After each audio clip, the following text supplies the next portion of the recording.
One day they start to fade. Not loud, not final, just less. Less words, less warmth, less signs that you still matter. And you wait, you wonder, you blame yourself in silence, checking the phone, rereading the last message, trying to spot where it began to end. But no answer comes, only absence, and you carry it like a question without a mark. You don't want revenge, you just want to feel like you weren't easy to leave. But maybe this isn't about them. Maybe this moment isn't asking you to react. Maybe it's asking you to return to something deeper, still unmoved by the distance they created. Let's begin there. Not with how they left, but with how you stay. You don't need to figure them out. Not now, not through the silence, not by decoding gaps they chose not to fill. Because chasing closure from someone who left mid-sentence only reopens the wound. And most of the time, they don't have the answer. They didn't think that far. They just pulled away, quietly, messily, fully. But you still have a choice to turn inward, to anchor, to not make their distance the measure of your worth. The Stoics didn't beg for clarity from where it didn't exist. They returned to what could be ruled, themselves. So this isn't about getting them back or proving anything. It's about not becoming less, just because they gave you less. Let that be the point, not to win them back, but to stand where they left you without bending. Maybe I was too much. Maybe I said the wrong thing. Maybe I should have known. Maybe if I had, and just like that, their absence turns into your guilt. You start rewriting the past to fit the silence. But the Stoics knew, pain multiplies when you keep retelling it wrong. Not every ending needs a self-inflicted explanation. Not every distance is your fault to carry. You don't know why they left, and you don't need to know. You just need to not build a story that makes you the problem every time someone disappears. You can feel it, but you don't have to bleed twice.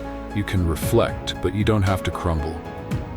Let this be the first return. Don't narrate the wound. Just heal and stand. They step back, you step forward. They turn silent, you turn louder. They withdraw, you lean in, trying to fix what they've already decided to break. But closeness cannot be forced into someone who's moving away. The Stoics didn't chase, they observed, they measured, and they let go of what showed no will to stay. Because not every gap is a problem. Some gaps are proof. Proof they no longer want what you're still holding. Proof you deserve to stop begging with your energy.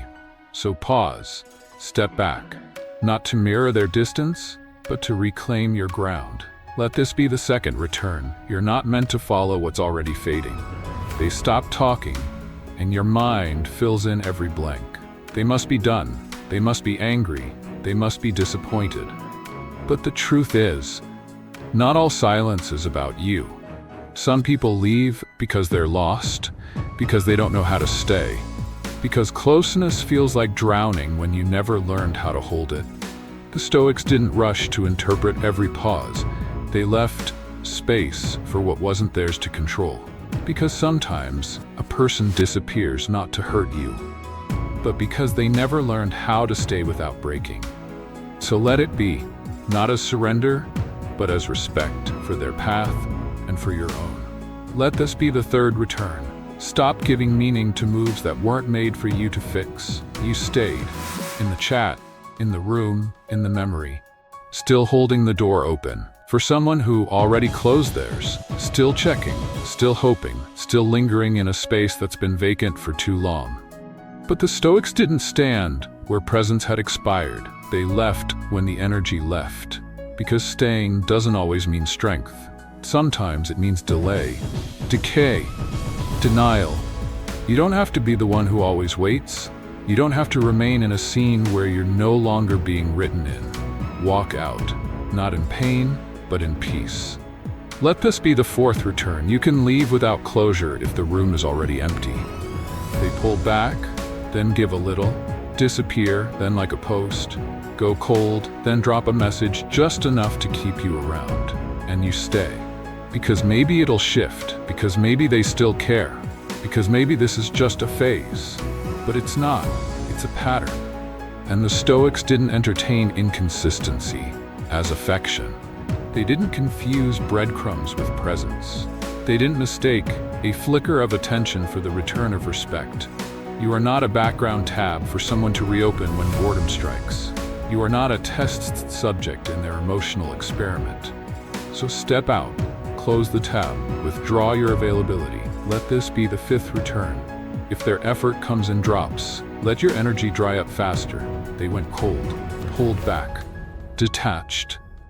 So you got quiet, softer, smaller, like shrinking yourself would warm them back up. Like showing hurt would earn back their care. But here's the truth. Cold is a choice, and so is how you respond to it. The Stoics didn't shiver to gain affection. They didn't soften to be reinvited. They stood still, composed, unshaken. Because someone else's freeze doesn't define your temperature. You don't have to perform pain to be seen. You don't have to prove sadness to justify distance. You can stay warm for yourself. Let this be the sixth return. Don't match their cold. Just light your own fire. The storm hit. Inside, you kept replaying, rechecking, reaching, but none of it gave you back your center. Because calm doesn't come from external answers, it comes from inner order. The Stoics knew, emotions are signals, not rulers, not commands. They arrive, they inform, but they don't get to drive. So now, you return to the breath, to the spine, to the line between what happened and what you allow to keep happening inside. You don't have to stop feeling. You just don't have to be LED by everything you feel. Let this be the seventh return. Your peace isn't found in their response, it's found in your restraint. You scan the space, the messages, the reasons, the memories, looking for a sign, for a crack, for a way back in. But what if the path isn't back to them? What if the search was never about reunion, but reclamation? The Stoics didn't recover people, they recovered themselves. Because what truly matters after the distance isn't who left, it's who you become when you stand alone. You don't need another response, another explanation, another almost. You need to return to clarity, to ritual, to discipline, to breath. That's where you live. Let this be the eighth return. The center you were looking for wasn't in them. It was in you the whole time. They left. Or maybe they faded. Or maybe they just stopped showing up like before. And part of you felt smaller, less worthy, like someone else's absence deleted your place.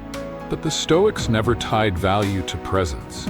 They didn't let another person's withdrawal rewrite their identity.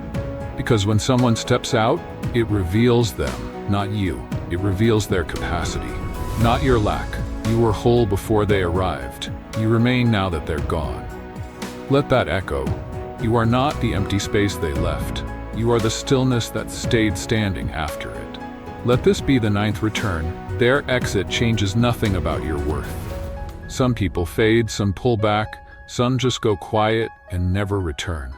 Let them, because their leaving isn't the headline. The story is how you stayed, how you breathed, how you didn't chase, how you didn't beg, how you didn't become smaller just because they disappeared. The Stoics never feared absence. They feared losing themselves trying to fill it. So don't fill, don't reach, don't rewrite, just return. To the body, to the rhythm, to the clarity that waits when the noise is gone.